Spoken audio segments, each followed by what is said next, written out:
El horizonte de Madrid se desvanecía en mi espejo retrovisor mientras volvía del aeropuerto. 3 días en Barcelona me habían dejado exánime, presentaciones interminables en PowerPoint, sonrisas forzadas y un café de hotel que recordaba al agua jabonosa de lavar platos. Lo único que anhelaba era quitarme los zapatos, hundirme en mi sillón de cuero favorito y, quizá, pedir algo de aquel restaurante tailandés de la calle del Arce. Mi piso no era gran cosa, pero después de 72 horas de charlas corporativas superficiales, se había convertido en mi paraíso. Aterricé en mi lugar de costumbre frente al edificio de ladrillo de 4 plantas donde había vivido durante los últimos 5 años. La señora Pascual del 2B paseaba a su pequeño Pomerania, Galleta. Me saludó con la mano, y sus cabellos plateados brillaban bajo el sol de la tarde. Le devolví el gesto, demasiado agotado para conversar. «Estás hecho polvo, Alex», me llamó de todos modos. «¿Todo bien?» «Solo trabajo», respondí mientras cogía mi maleta del maletero. Nada que una buena noche de sueño no solucione. El ascensor estaba fuera de servicio otra vez. Subí 3 tramos de escaleras, buscando a tientas mis llaves, con la mente ya preparando mentalmente ese vaso de Jameson que había rondado mis pensamientos desde Barajas. El candado hizo clic y empujé la puerta de par en par. Y me quedé paralizado. Mi mente no podía procesar lo que mis ojos no veían. O mejor dicho, lo que no veían. Donde debería haber estado la sala, sofá, mesa de centro, mueble para la televisión, estanterías repletas de libros, no había nada. Solo un espacio vacío, contornos polvorientos que delineaban la posición de los muebles que hasta hace poco habían estado allí, y un vaso de papel de café apoyado de lado. ¿Qué demonios?, susurré para mí mismo.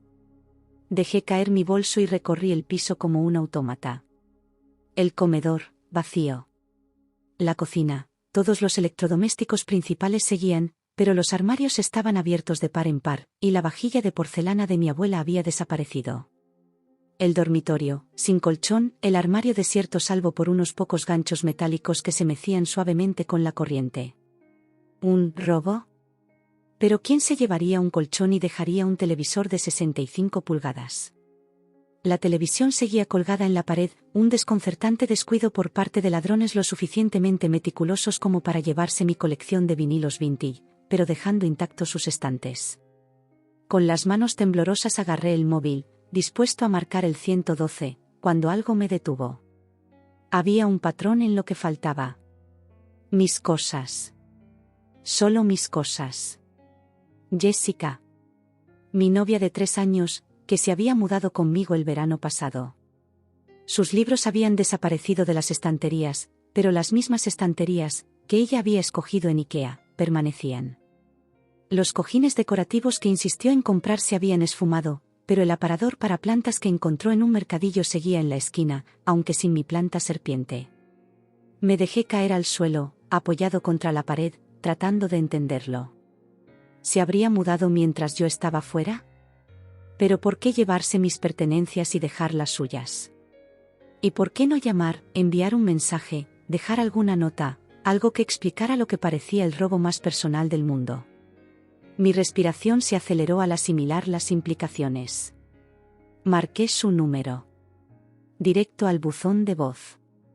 Jess, soy yo. Acabo de llegar a casa y todo ha desaparecido. Devuélveme la llamada, por favor. Probé con su número del trabajo. La recepcionista de Caja Madrid me informó que Jessica se había tomado unos días personales a partir del lunes, el día después de que yo partiera hacia Barcelona. Después llamé a mi madre. Sin respuesta. A mi hermana, Catalina. Buzón de voz. Al móvil de mi padre. Nada. El silencio en el piso golpeaba mis oídos como si estuviera sumergido bajo el agua. El domingo me había marchado con todo en orden, besé a Jessica, le prometí traerle unas palomitas de caramelo de Garrett, bromeé sobre que no organizara fiestas salvajes mientras yo estaba fuera. ¿Sería esto una broma macabra? ¿Un malentendido? ¿Acaso había entrado en el piso equivocado? Pero no, la foto enmarcada de mi graduación universitaria seguía en el pasillo, ahora el único toque personal en un apartamento que parecía estar preparado para ser mostrado a posibles compradores. Di una última vuelta por cada estancia, buscando pistas, explicaciones, lo que fuera. En el baño, los caros champús y lociones de Jessica habían desaparecido. Mi cepillo de dientes reposaba solo en su soporte, como el último soldado en un campo de batalla. La cocina aún conservaba la mayoría de platos y utensilios, aunque el buen juego de cuchillos que mis padres nos regalaron la pasada Navidad se había esfumado. El frigorífico zumbaba, casi vacío, salvo por condimentos y medio galón de leche que empezaba a echar a perder. De vuelta en la sala, noté algo que antes había pasado desapercibido. La PlayStation ya no estaba, pero los mandos se apilaban ordenadamente en el lugar donde se encontraba la consola.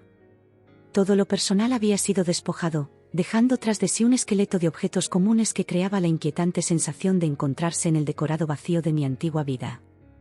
Me froté los ojos, preguntándome si el agotamiento me estaba haciendo alucinar.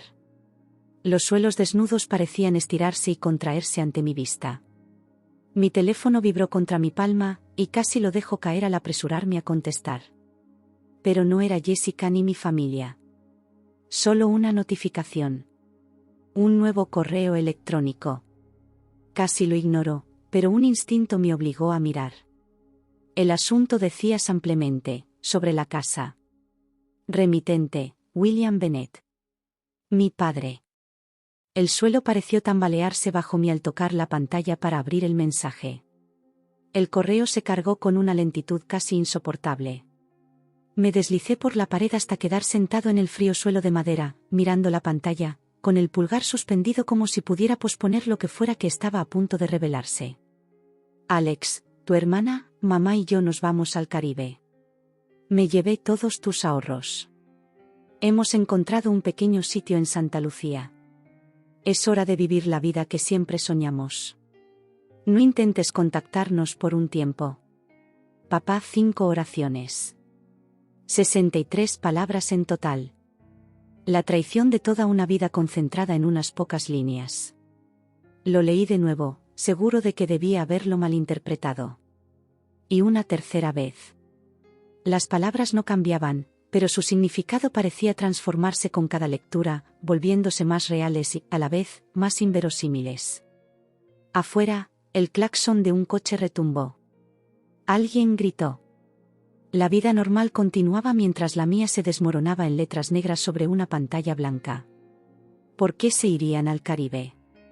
Mi padre, Guillermo Bennett, contable durante 30 años en la misma firma de Bilbao. Mi madre, Elena, maestra de educación infantil, coleccionista de ranas de cerámica y confitera de las mismas galletas navideñas desde que tengo memoria. Mi hermana, Catalina, que acababa de comenzar su residencia en el Hospital Central de Madrid. Ninguno de ellos había expresado jamás un ferviente deseo de vivir en una isla. ¿Y mis ahorros? ¿A qué se refería? ¿Cuáles ahorros? ¿La cuenta conjunta que Jessica y yo compartíamos para los gastos del hogar? ¿Mi plan de pensiones?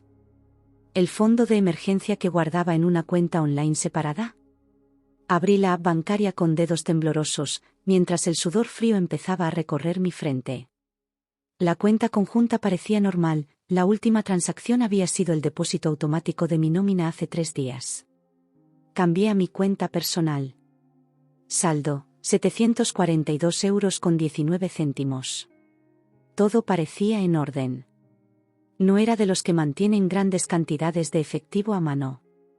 Luego revisé mi fondo de emergencia, la cuenta que había ido construyendo desde mi primer trabajo a los 17, cuando trabajaba repartiendo mesas en un bar del centro.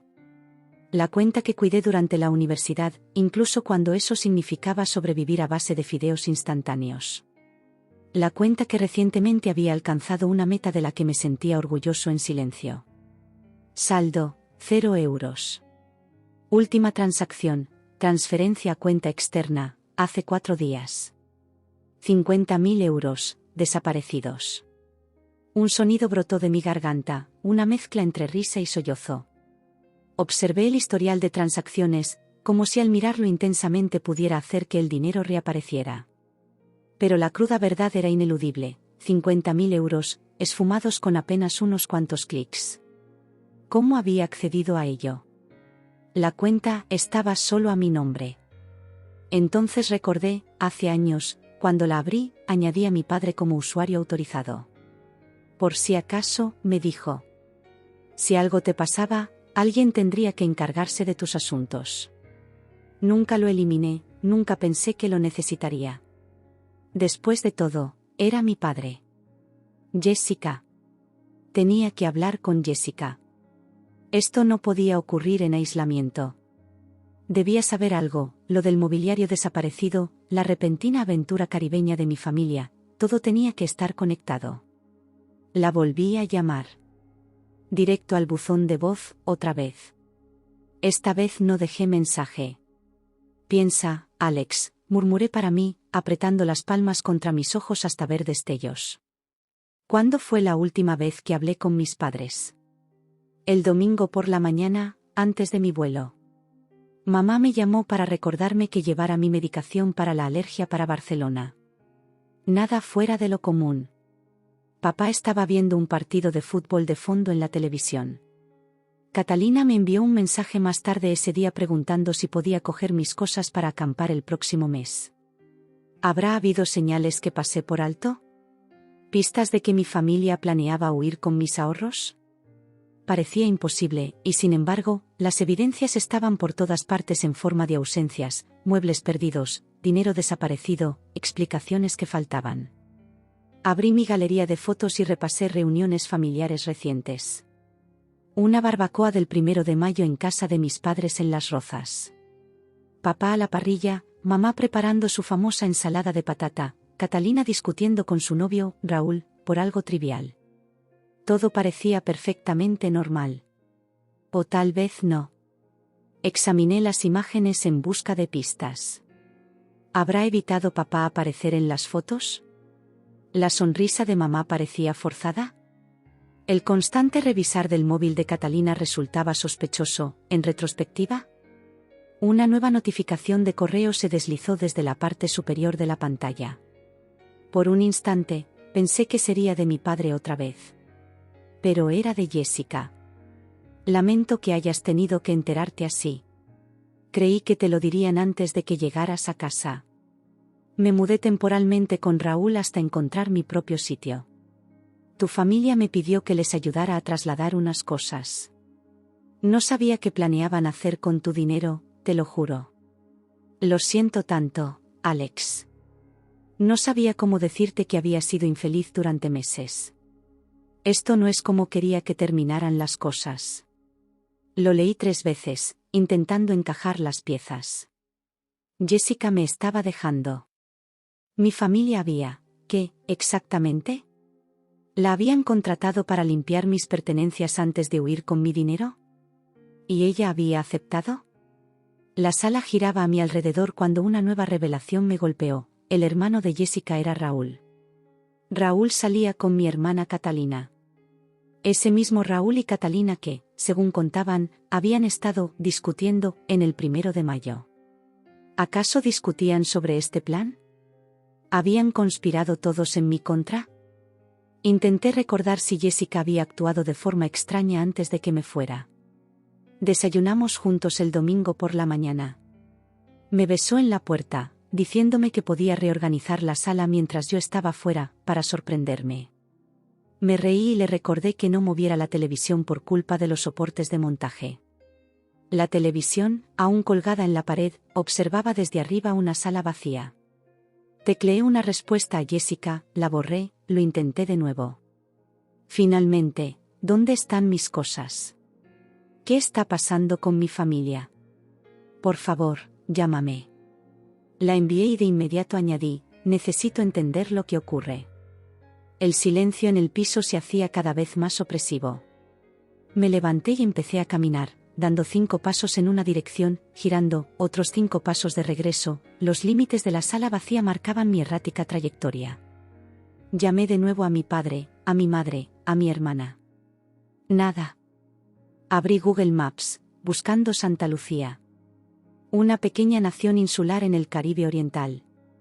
Playas hermosas, selvas exuberantes, resorts de lujo.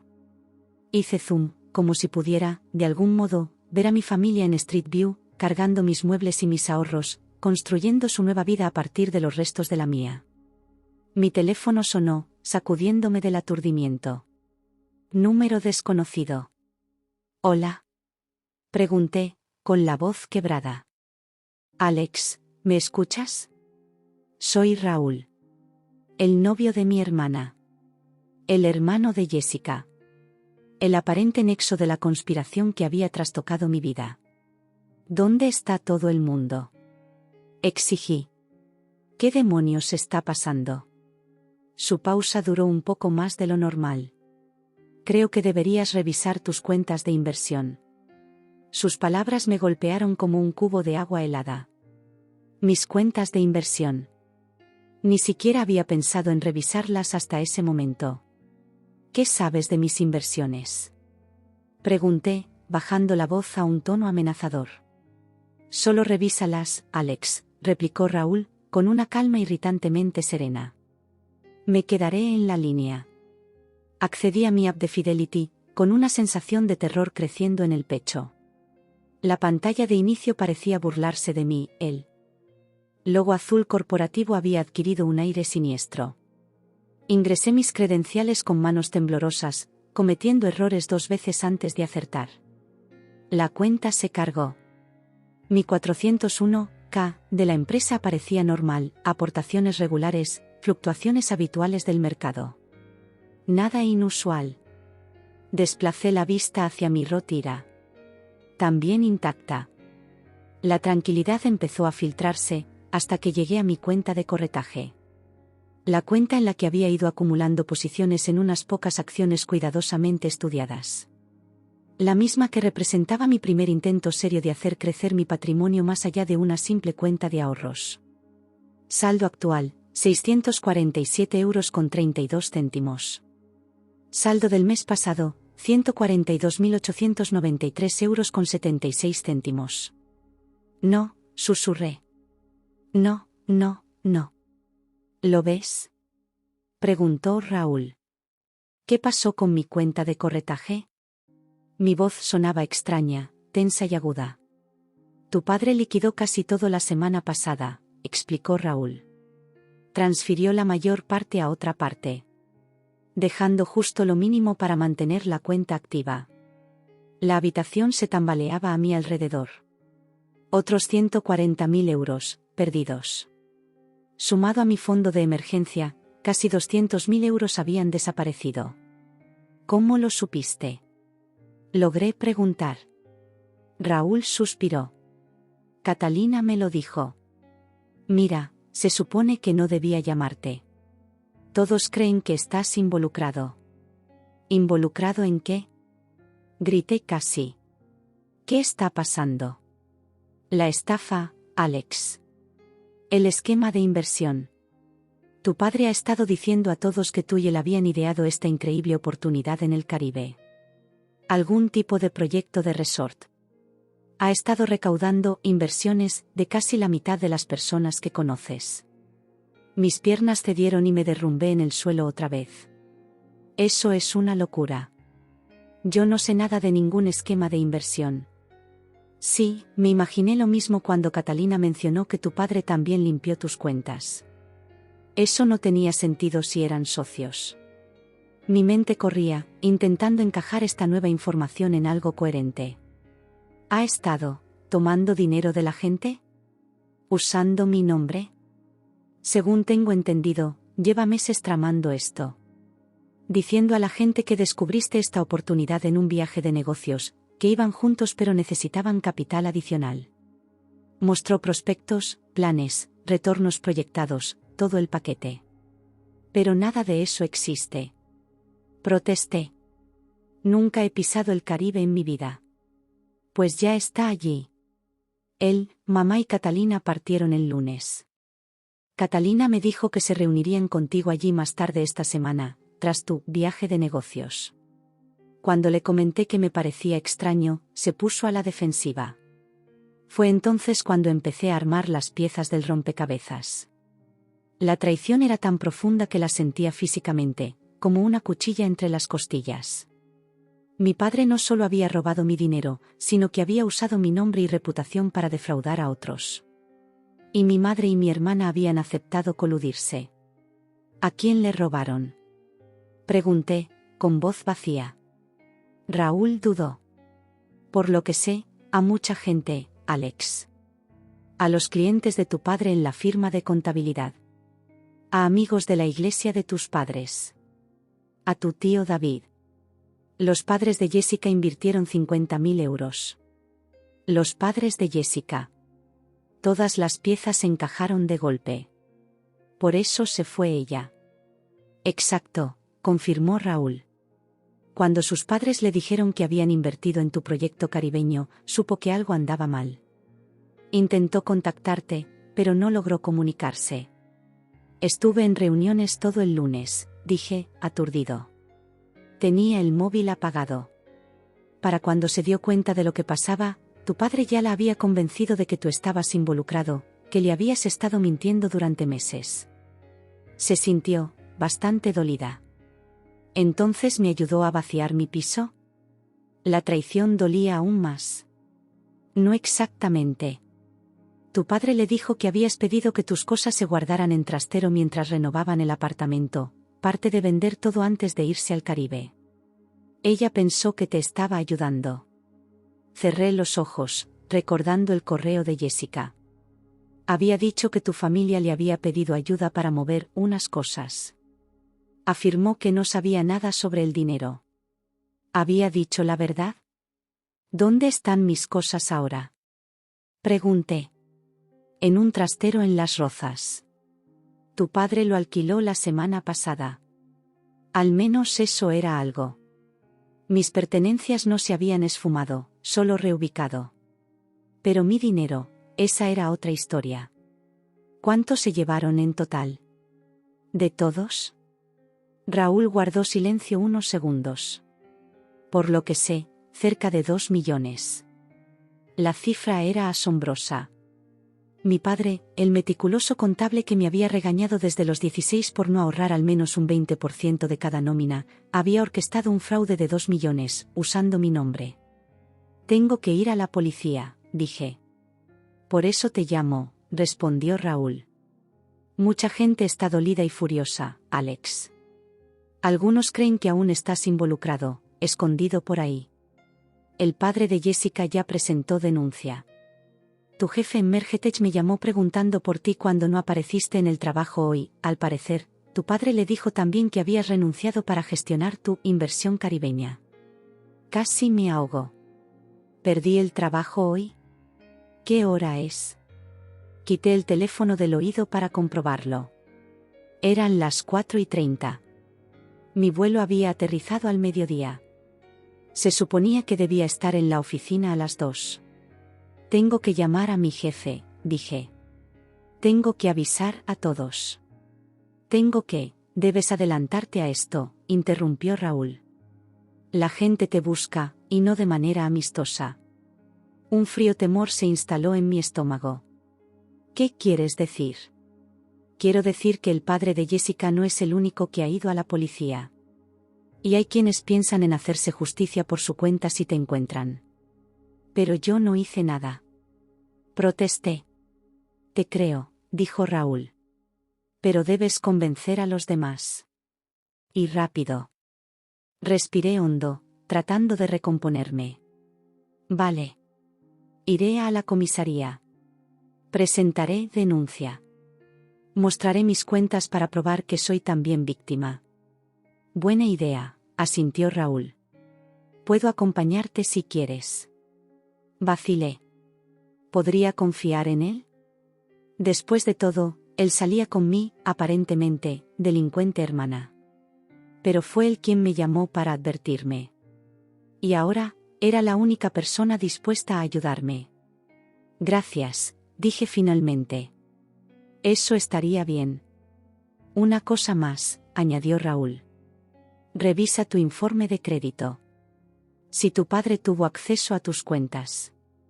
No necesitó terminar la frase. Si mi padre estaba dispuesto a robar mi dinero y usar mi nombre en su plan, quizá también hubiera solicitado préstamos o tarjetas de crédito a mi nombre. Lo haré ahora, dije, abriendo otra app. Inicié sesión en mi servicio de monitoreo de crédito y mi estómago se hundió. 4 nuevas consultas de crédito en la última semana. 2 nuevas tarjetas de crédito abiertas hace 3 días. Y un préstamo personal de 50.000 euros aprobado el lunes. Deudas que no eran mías, pero que legalmente estaban a mi nombre.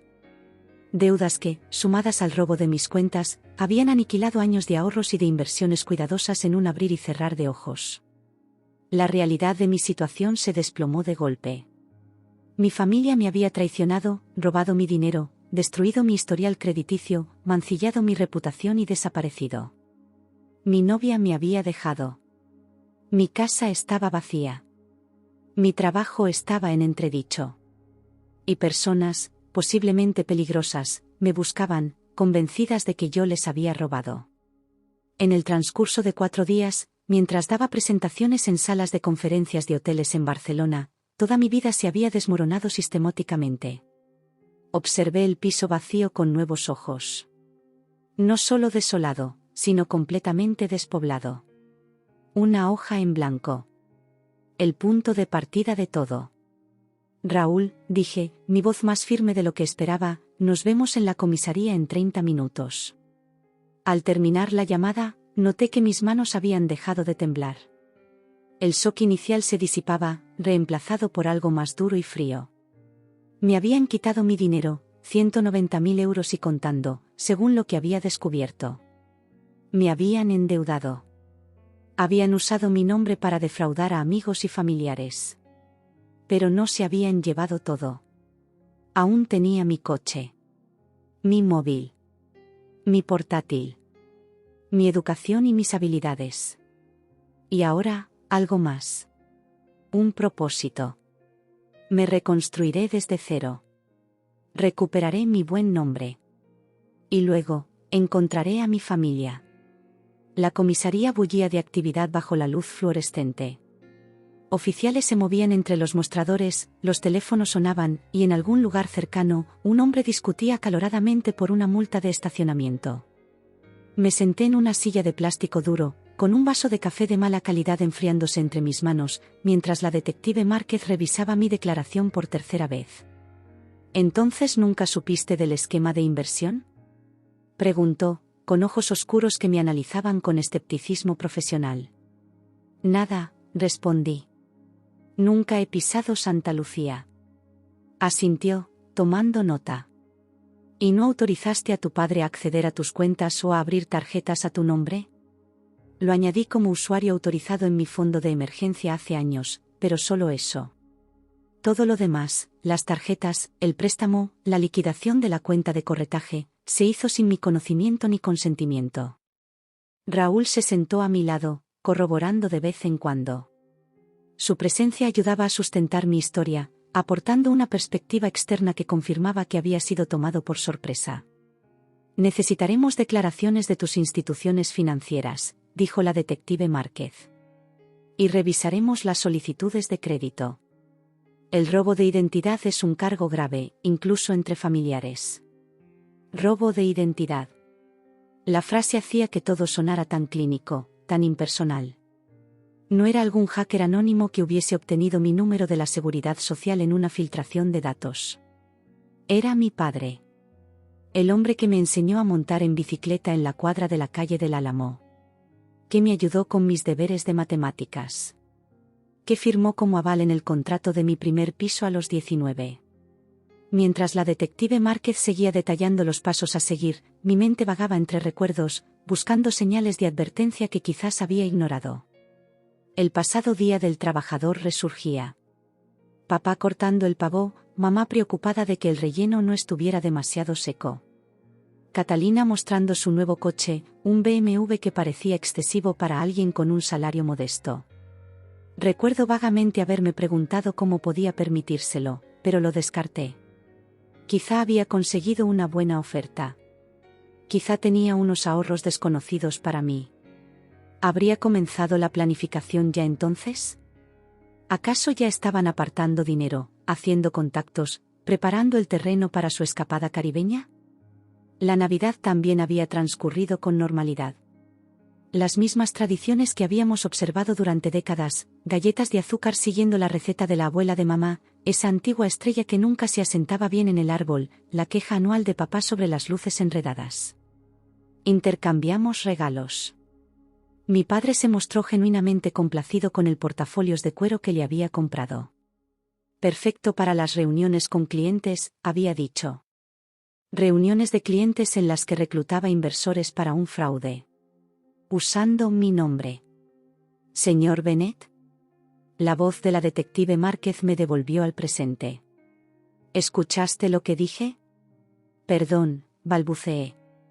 Ha sido un día largo. Su expresión se suavizó ligeramente. Te comento que ya se han presentado varias denuncias sobre esta situación. Algunos de los denunciantes te han nombrado como CEO conspirador. El estómago se me revolvió. Soy víctima, no conspirador. Investigaremos todas las aristas, me aseguró. Pero debes estar preparado para preguntas de otras personas afectadas. Después de 1 hora más de papeleo y cuestionarios, Raúl y yo abandonamos la comisaría. La tarde primaveral se había enfriado, y subí la cremallera de mi chaqueta para combatir el frío. Gracias por acompañarme, le dije mientras caminábamos hacia el aparcamiento. No hay de qué, respondió. ¿Qué vas a hacer ahora? Era una pregunta sencilla sin una respuesta fácil. ¿Regresar a mi piso vacío? ¿Intentar dormir en el suelo? ¿Llamar a las compañías de tarjetas para disputar cargos? ¿Empezar el proceso de reconstruir mi vida desde cero? No lo sé, admití. Raúl hurgó en su bolsillo y sacó una llave. Catalina dejó algunas cosas en mi piso cuando se fueron. Incluida una llave de repuesto de la casa de tus padres. Quizás valga la pena echarle un vistazo. Tomé la llave, cuya forma familiar era un vínculo tangible con la familia que me había abandonado. Sí. Quizás encuentre pistas sobre a dónde se fueron exactamente. ¿O por qué? El por qué era lo que daba vueltas en mi mente. La respuesta obvia era el dinero, 2 millones era una suma que lo cambiaba todo. Pero mi padre había tenido una vida acomodada como contable. El salario de mamá como maestra era modesto pero estable. Tenían casa, planes de pensiones, una vida consolidada en España. ¿Qué los había impulsado a arriesgarlo todo, a traicionar a todos los que confiaban en ellos? Puedes quedarte en mi piso esta noche si quieres, ofreció Raúl. El sofá no es gran cosa, pero es mejor que un apartamento vacío. Asentí agradecido. Solo por esta noche. Pero primero necesito pasar por la casa de mis padres. Quedamos en vernos luego en el piso de Raúl, y yo me dirigí a mi coche. El trayecto a Las Rozas fue automático, guiado por la memoria muscular mientras mi mente seguía analizando sin tregua el pasado. El 50º cumpleaños de mi padre, hace 2 años. Los chistes sobre la crisis de la mediana edad que en su momento parecían inofensivos. Su repentino interés por las revistas de viajes y los boletines internacionales de inversión. El nuevo enfoque de mi madre en deshacerse de cosas, regalando objetos que antes atesoraba. La creciente desconexión de Catalina con su carrera médica, las quejas sobre las largas horas y el estrés, que parecían normales en una residente pero ahora adquirían un nuevo significado. Los patrones eran evidentes, con la retrospectiva afinando mi percepción. Pero ¿cómo hubiera podido saberlo? ¿Cómo habría anticipado que mi familia, mi ordinaria familia de clase media madrileña, estaba tramando algo tan extraordinario, tan devastador? Giré por la calle del Mirador, la misma en la que crecí. La casa familiar Bennet se alzaba como siempre, una colonial de 2 plantas con persianas azules y un robusto olmo en el jardín delantero. La luz del porche estaba encendida, un temporizador automático que mi padre había instalado años atrás, dándole a la casa una engañosa apariencia de habitada, de normalidad. Con la llave que me había dado Raúl, entré con cautela. La casa se sentía diferente al instante, no vacía como mi apartamento, pero sí abandonada. Los muebles seguían en su sitio, pero los toques personales habían desaparecido. No había fotos familiares en la repisa de la chimenea. No había correspondencia sobre la mesita lateral. Tampoco zapatos en la entrada. Recorrí las estancias, notando lo que faltaba. La colección de ranas de cerámica de mamá. El reclinable favorito de papá. El antiguo reloj de pie que perteneció a mi abuela. En la cocina, el frigorífico había sido limpiado a fondo. Un único vaso reposaba boca abajo en el escurridor, como si alguien hubiera tomado un último sorbo antes de irse. En el dormitorio principal, la ropa y objetos personales habían desaparecido. En el baño en suite, el botiquín estaba abierto, vacío de medicamentos y artículos de tocador. La habitación de Catalina, que no había cambiado desde que se mudó para ir a la universidad, estaba igualmente despoblada. Los pósters que decoraban las paredes habían sido retirados, dejando manchas descoloridas donde antes colgaban. La estantería, que solía estar llena de libros médicos, estaba vacía. Me senté al borde de su cama desnuda, observando los vacíos, y sentí una emoción inesperada, no solo ira o traición, sino una profunda tristeza. ¿Cuán infelices debían estar para llegar a esto? ¿Qué tan desesperados estaban por un cambio, por huir? Siempre creí que éramos una familia unida.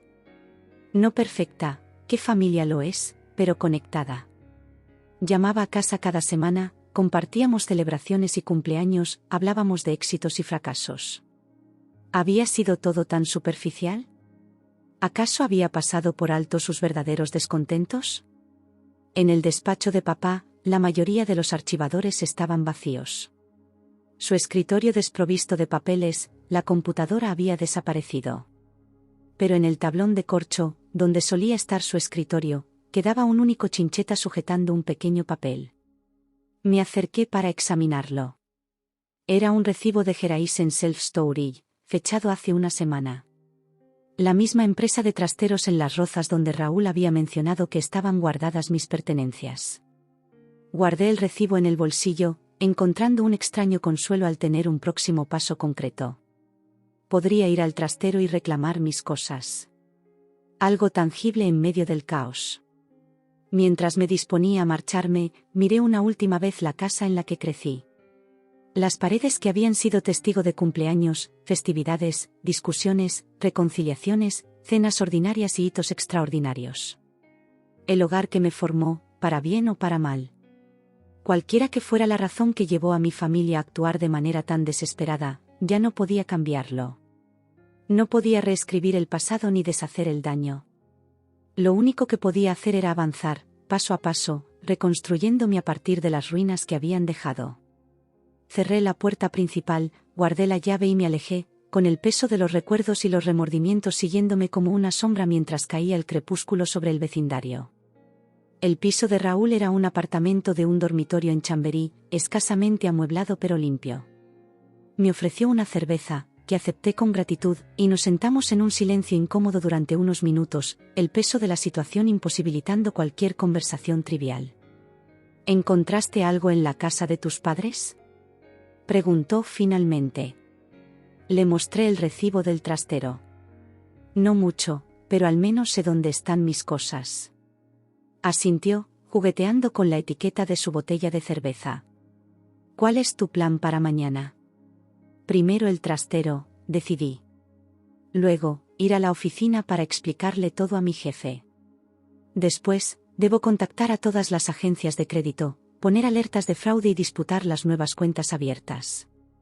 La lista de tareas parece interminable, cada una un recordatorio de lo completamente trastornada que se ha vuelto mi vida. «Puedo ayudarte con el trastero», ofreció Raúl. «Mi furgoneta es ideal para trasladar tus cosas de vuelta a tu piso». Le agradecí, aunque la idea de volver a mi apartamento vacío no me entusiasmaba. Quedamos en vernos por la mañana, y yo intenté acomodarme en el sofá poco cómodo de Raúl, dejando que el agotamiento finalmente venciera la adrenalina y el shock que me habían acompañado durante todo el día. Dormí en ráfagas inquietas, interrumpidas por sueños en los que perseguía a mi familia por calles caribeñas desconocidas, siempre a un paso detrás, sin alcanzarlos. Me desperté antes del amanecer, con los ojos secos y el cuerpo rígido, mientras escuchaba el murmullo de Raúl preparando café en la cocina. Después de una ducha rápida y un cambio a ropa prestada, Raúl era más alto, pero de tamaño similar, nos dirigimos a Geraisen Self-Storage en su camioneta. El complejo era una maraña de edificios metálicos idénticos con puertas enrollables naranjas, rodeados por un cercado de malla con alambre de púas. En la oficina, presenté el recibo y expliqué la situación de la forma más sucinta posible. Emergencia familiar. Necesito acceder a mi trastero. El encargado, un hombre curtido llamado Ernesto con una placa que anunciaba 20 años de servicio, examinó el recibo con los ojos entrecerrados. Este trastero figura a nombre de William Bennett, dijo. Ese es mi padre, expliqué. Soy Alex Bennett. La expresión de Ernesto cambió, mostrando un destello de reconocimiento. ¿Eres Alex Bennett? ¿El de las inversiones? Mi estómago se hundió. Soy Alex Bennett. Trabajo en ventas de software. No soy un inversor. El semblante de Ernesto se endureció. Eso no fue lo que dijo tu padre cuando alquiló este trastero. Me habló de tu proyecto de resort en el Caribe. Hasta me sugirió que yo mismo considerara invertir. Sentí un malestar familiar regresar. Mi padre ha estado tergiversando la situación y mi persona. Yo no tengo nada que ver con ningún esquema de inversión. Ernesto escupió escepticismo, pero procesó la documentación y me entregó una tarjeta de acceso temporal. Trastero 247, edificio C. Pero no creas que esto se acaba aquí. Mientras atravesábamos el complejo hasta el edificio correcto, Raúl me miró. Esto va a seguir, ¿sabes? La gente seguirá pensando que estás involucrado. Lo sé, dije, dejando que el peso del asunto se asentara. Mi padre no solo me robó el dinero, se robó mi reputación, mi buen nombre. El trastero 247 tenía un candado estándar, para el que yo no tenía llave. Raúl sacó un par de cizallas de su furgoneta. Vine preparado, comentó, haciendo corto al candado. La puerta enrollable se quejó al levantarse, revelando un revoltijo de objetos familiares. Mi sillón de cuero. Mi colchón. Cajas etiquetadas, cocina y libros con la letra pulcra de Jessica. Se notaba una división clara, mis pertenencias a un lado, y lo que parecía ser parte de los objetos de valor de mis padres al otro. Cargamos lo que pudimos de mis cosas en la furgoneta de Raúl, priorizando el colchón, algo de ropa y lo esencial de cocina, y aseguramos el trastero con un nuevo candado que compré en la oficina. Tras 3 viajes, mi apartamento volvió a ser mínimamente funcional, aunque me tomaría días desempacar y organizarlo correctamente. Gracias, le dije a Raúl mientras nos desplomábamos en el sofá recién reinstalado. Te debo una. No lo menciones, replicó. Solo intento ayudar a limpiar el desastre que creó la familia de mi novia. La mención casual de que Raúl salía con mi, aparentemente, culpable hermana me hizo pensar en su relación. ¿Has sabido algo de ella? Pregunté. Negó con la cabeza. Silencio total desde que se fueron. He llamado, enviado mensajes, correos. Nada. ¿Por qué habría estado ella de acuerdo con esto? Me pregunté en voz alta. Siempre me pareció tan ética. Toda su vida dedicada a ayudar a los demás. Raúl suspiró. En los últimos meses cambió. Se volvió reservada, distante. Cuando le pregunté qué pasaba, dijo que estaba estresada por la residencia. Yo le creí. Nos quedamos en silencio, meditando sobre las personas que creíamos conocer. Sonó mi móvil, de número desconocido. Casi lo ignoró, pero algo me impulsó a contestar. ¿Es Alex Bennett? Preguntó una voz masculina, de mediana edad, con una furia apenas contenida.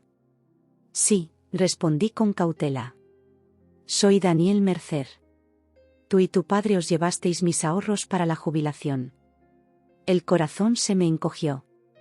Daniel Mercer, un nombre que recordaba vagamente como uno de los clientes de mi padre de toda la vida. Señor Mercer, entiendo que esté molesto, pero yo no tuve nada que ver con, ahórrate las explicaciones, me interrumpió. Confié en tu familia durante 20 años.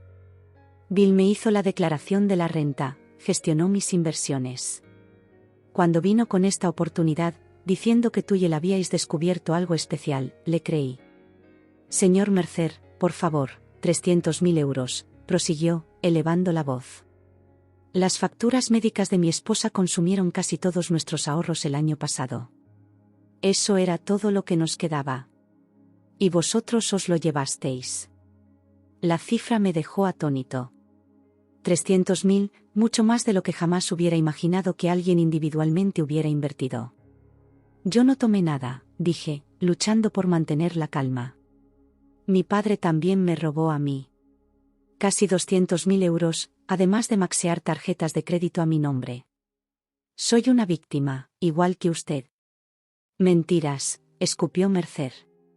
Me senté frente a ti en Carelis hace 3 semanas.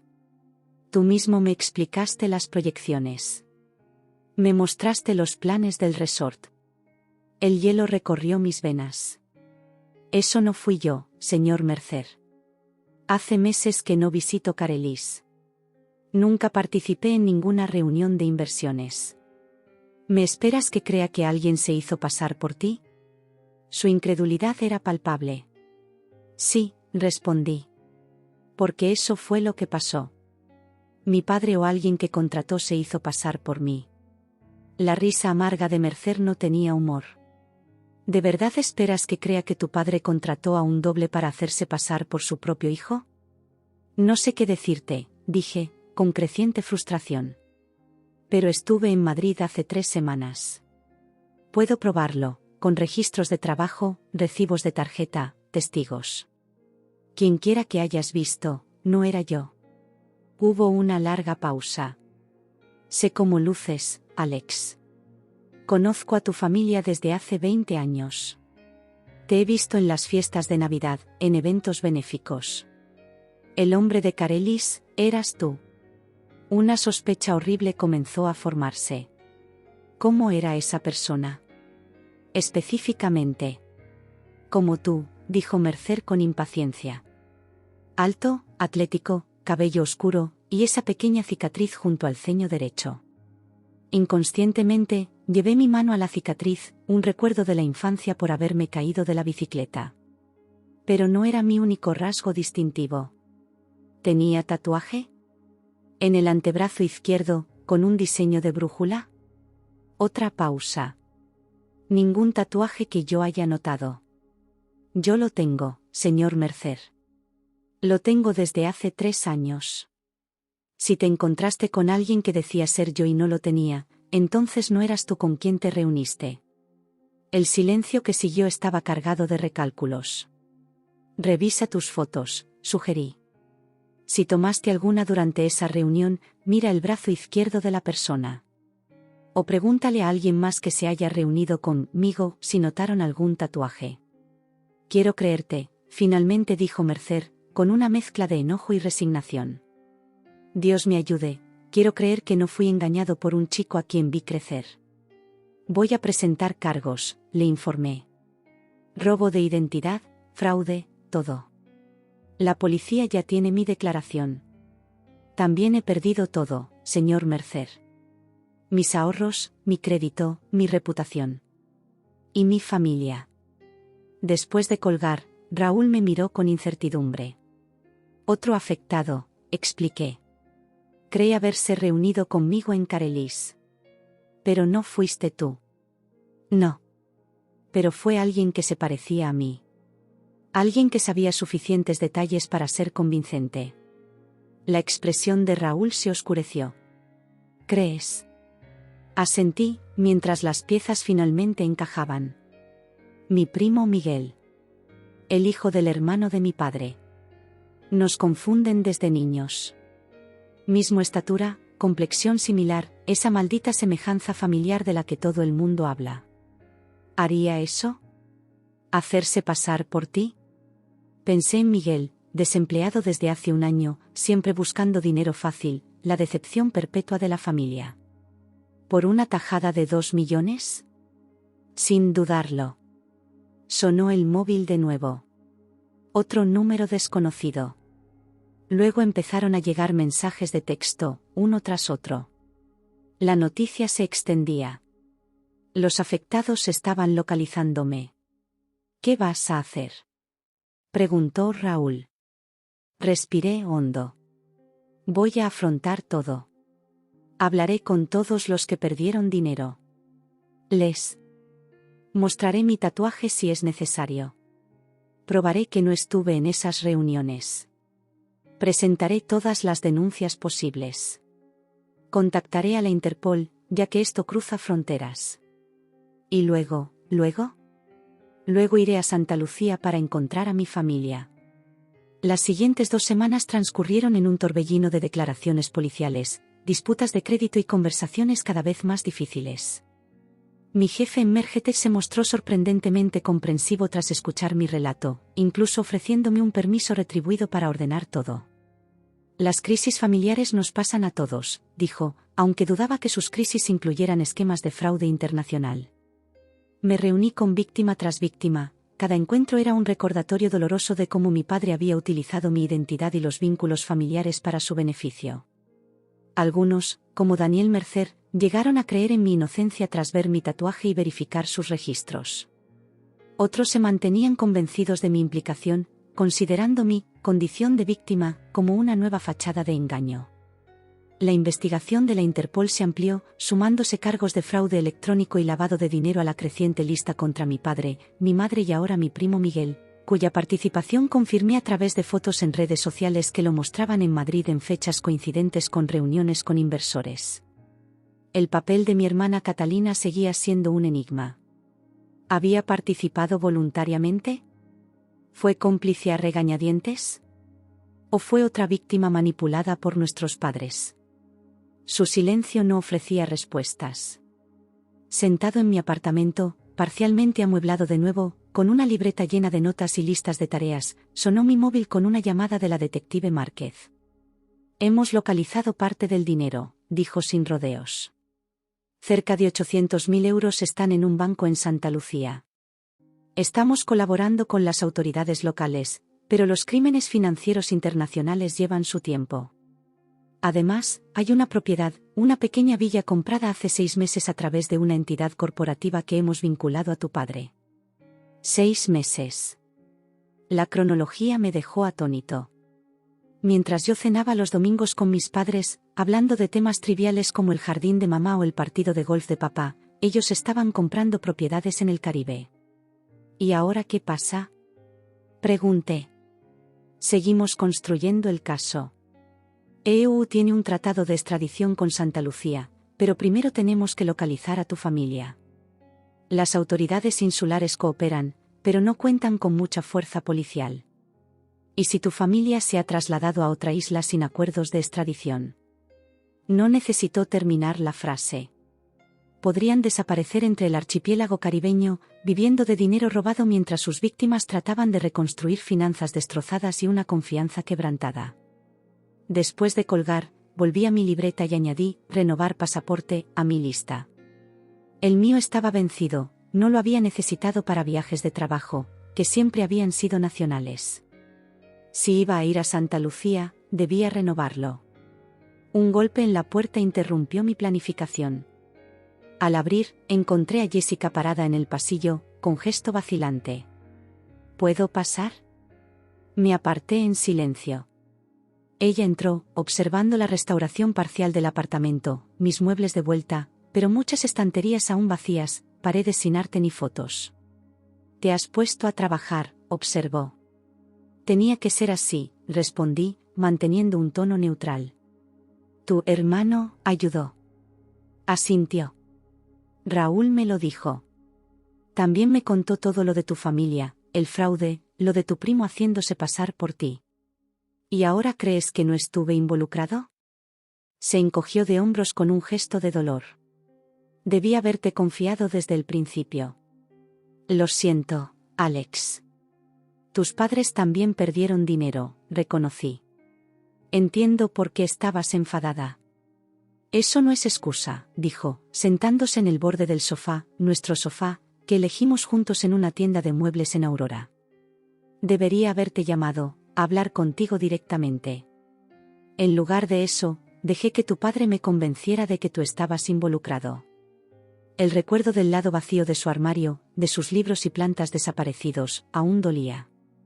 «Te mudaste sin siquiera hablarme». Lo sé, bajó la mirada. Estaba herida, enfadada, asustada. Mis padres acababan de perder sus ahorros para la jubilación. Cuando tu padre me mostró correos que parecían salidos de ti, hablando del esquema de inversión, forjados, completé. Tenía acceso a mi ordenador cuando los visité. Probablemente instaló Keylogger y se llevó mis contraseñas. Ahora lo entiendo, dijo en voz baja. Pero en ese momento parecía real. Y cuando dijo que habías pedido mover tus cosas al trastero porque iban a vender el piso antes de irse al Caribe, ¿lo creíste? Terminé por ella. Como todos lo hicieron. Permanecimos en silencio un rato, con el peso de la confianza rota entre nosotros. Aún te amo, Alex, finalmente dijo. Cometí un error terrible. ¿Hay alguna manera de que intentemos superarlo? Hace 6 semanas, habría dicho que sí sin dudarlo. Jessica había sido mi compañera, mi futuro. Habíamos hablado de casarnos, de tener hijos, de la vida que construiríamos juntos. Ahora, al mirarla, solo sentía una mezcla complicada de anhelo y recelo. No lo sé, respondí con sinceridad. Todo es distinto ahora. Yo soy distinto. ¿Por lo que hizo tu familia? Por lo que hizo todo el mundo, corregí suavemente. Mi familia me traicionó. Mi novia me abandonó sin hablarme.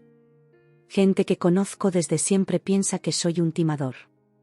He pasado 2 semanas explicándole a extraños que yo no robé su dinero. ¿Qué puedo hacer yo? Preguntó. ¿Para ayudar, para arreglar las cosas? Reflexioné seriamente sobre su pregunta. No creo que esto se solucione rápidamente. Necesito tiempo.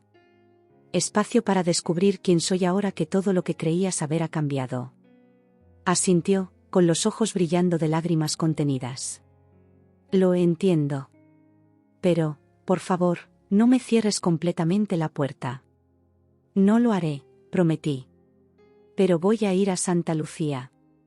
Necesito encontrar a mi familia, confrontarlos, entender por qué hicieron esto. ¿Cuándo? En cuanto me llegue el pasaporte. Quizás en unas pocas semanas. Jessica vaciló y luego preguntó, ¿te gustaría que te acompañara? Tengo días de vacaciones guardados. La oferta me sorprendió. ¿Quieres venir conmigo a buscar a mi familia criminal? Quiero ayudarte a encontrar un cierre, dijo sencillamente. Y quizá, en el proceso, encontremos un camino para nosotros. No respondí de inmediato, indeciso sobre lo que quería. La Jessica que estaba frente a mí, ofreciendo mi apoyo y compañía, era la mujer de la que me había enamorado. Pero también existía la Jessica que me abandonó en mi peor momento. Lo pensaré, dije. Al fin. Después de que se fue, retomé mi planificación, pero con el corazón algo más liviano. Cualquiera que fuera el resultado con Jessica, su visita me recordaba que no todo de mi antigua vida se había perdido. Algunas conexiones podían, quizás, ser reconstruidas, aunque nunca volvieran a ser iguales. A la mañana siguiente, llegó un correo inesperado. Remitente, catalina-benet@gmail.com. Asunto, lo siento. Mi dedo dudó sobre el botón de borrar. ¿Quería oír sus excusas? ¿Sus justificaciones? Pero la curiosidad ganó, y lo abrí. Alex, no sé ni por dónde empezar. Lo siento, suena patéticamente insuficiente, pero es lo único que tengo. Lo que hicieron mamá y papá, lo que hicimos, con tú y con tantos otros es imperdonable. No pido perdón. Solo quiero que sepas la verdad. Papá empezó a planear esto hace 1 año. Estaba en problemas financieros, deudas de juego que desconocía hasta hace poco, malas inversiones que había ocultado a todos. Cuando un cliente mencionó una propiedad en Santa Lucía, creo que algo se rompió en él. Vio una salida, un nuevo comienzo. Al principio no supe nada del fraude. Me dijo que recaudaba dinero para invertir legítimamente en un resort. Para cuando me di cuenta de lo que realmente ocurría, ya estaba implicada. Lo había presentado a colegas del hospital que invirtieron. Yo misma avalé la legitimidad del proyecto. Mamá se sorprendió tanto como yo cuando papá reveló la magnitud del engaño. Pero decidió seguirle la corriente antes que perderlo. Y yo, hice lo mismo. Me convencí de que todo saldría bien, que nadie saldría realmente perjudicado. Me equivoqué. No supe que también estaba robándote el dinero hasta que fue demasiado tarde. No sabía lo de Miguel haciéndose pasar por ti. Cuando entendí la totalidad, ya no había marcha atrás. Papá ya no está en Santa Lucía. Se llevó la mayor parte del dinero y desapareció hace 3 días. Mamá se fue con él. No sé dónde están. Me estoy quedando en Villa Serenidad en Soufriere. Habitación 12. Estaré aquí 2 semanas más, y luego me entregaré a las autoridades. Si quieres verme antes, para gritarme, hacerme preguntas, o simplemente mirarme a los ojos mientras me disculpo por destruir tu vida, aquí estaré. Te quiero, aunque ya no tengo derecho a decirlo. Catalina. Leí el correo 3 veces, con emociones alternando entre la ira, el alivio de tener algunas respuestas, y una profunda tristeza por mi hermana, entre ser víctima y cómplice. Durante los días siguientes, seguí reconstruyéndome metódicamente. Contraté a un abogado especializado en robo de identidad. Concerté con Mergetech para trabajar remotamente durante 1 mes. Aceleré el trámite de renovación de mi pasaporte. Y comencé a investigar sobre Santa Lucía, su geografía, leyes, sistemas de transporte. 1 semana después, llegó a mi puerta un visitante inesperado, Daniel Mercer. Te debo una disculpa, dijo con tono áspero. Encontré fotos de aquella reunión de inversiones. Revisé bien los brazos de la persona. Sin tatuaje. No, eras tú. Le agradecí sinceramente. Señor Mercer, se lo agradezco. Daniel, corrigiendo. Y una cosa más. Cuando los encuentres, avísame. Quiero mi dinero de vuelta, claro. Pero más que eso, quiero entender cómo Bill Bennett, el contable más precavido que he conocido, se convirtió en un hombre capaz de robar a sus amigos, a sus clientes. A su propio hijo. Yo también quiero entenderlo, confesé. Mientras Daniel se iba, comprendí que algo había cambiado dentro de mí. Las últimas 3 semanas me habían despojado de todo lo que creía definirme, mis ahorros, mis relaciones familiares, mi sentido de seguridad. Pero también habían revelado algo que antes no valoraba, mi resiliencia. Había sobrevivido al shock inicial. Empecé a reconstruir mi situación financiera y legal paso a paso. Enfrenté acusaciones y convertí a algunos en aliados. Conservé mi trabajo y mi enfoque a pesar del caos personal abrumador. La semana siguiente llegó mi pasaporte. Reservé un vuelo a Santa Lucía para el día siguiente. Mientras hacía mi maleta, me miré en el espejo del dormitorio, más delgado que hace 3 semanas, con ojeras marcadas, pero erguido. Cambiado, pero no roto. Jessica me había enviado mensajes diarios, respetuosos pero insistentes. ¿Has pensado en mi oferta? Estoy aquí para lo que necesites. Después de mucha reflexión, decidí emprender el viaje solo. Cualquier cierre que encontrara en Santa Lucía debía ser a mis términos, sin las complicaciones de una relación incierta.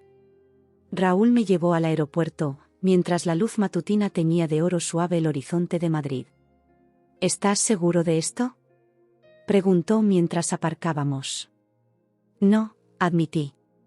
Pero lo hago de todas formas. Asintió, comprensivo. Buena suerte, tío.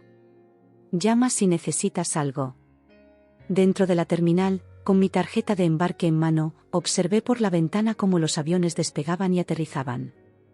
Hace 3 semanas era otra persona, seguro, confiado, convencido de mi lugar en el mundo y de quienes me rodeaban. Ahora comenzaba de nuevo, con los ojos bien abiertos, dolorosamente consciente y decidido a encontrar mi verdad. El anuncio de mi vuelo crepitó por los altavoces.